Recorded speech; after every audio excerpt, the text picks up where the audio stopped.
to build their own engine, but it gives them a footing into engineering. It ignites their interest in engineering, and we need more engineers. You know, there's always going to be machines, planes, boats, cars.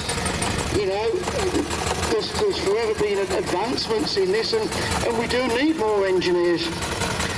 Now, of course, this is the exact size that you need to get the young people involved, because when you look at a full-size engine and they're about 7 foot off the floor, you can't actually see the workings of the engine. But when you look at the miniature, and this is a 3-inch scale traction engine, but when you look at this engine, and it's an agriculture engine, correction, when you look at this engine itself, you can actually see where the steam world works.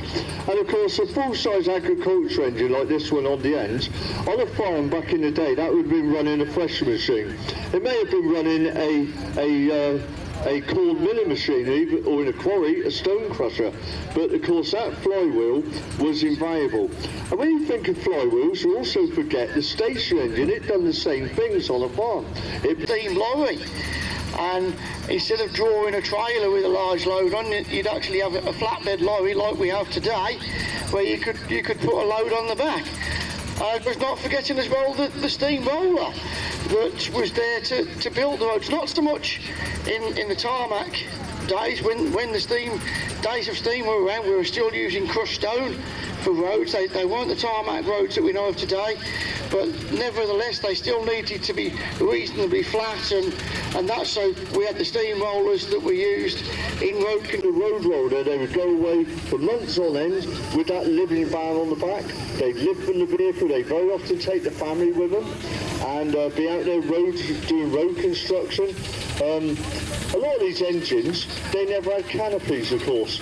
And of course, the engine owners didn't worry about the staff driving the engines in all weather.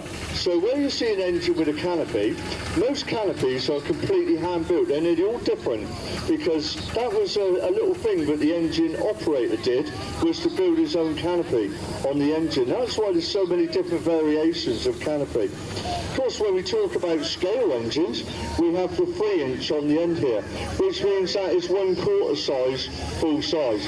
When we talk of 4-inch engine, we're talking of 3rd scale, and 6-inch engines, half scale. So these are incredibly powerful, aren't they? They can pull a Range Rover across the arena here.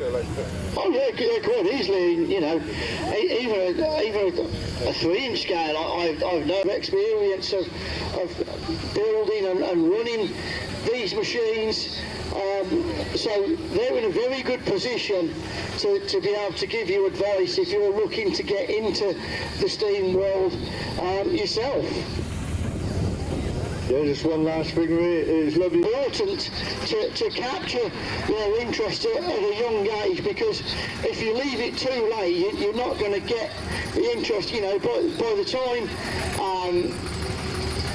they sort of reach their teen years, they get into computers and generate an interest in members of the opposite sex, and you know, all of that comes along, and they're not interested in steam engines at all.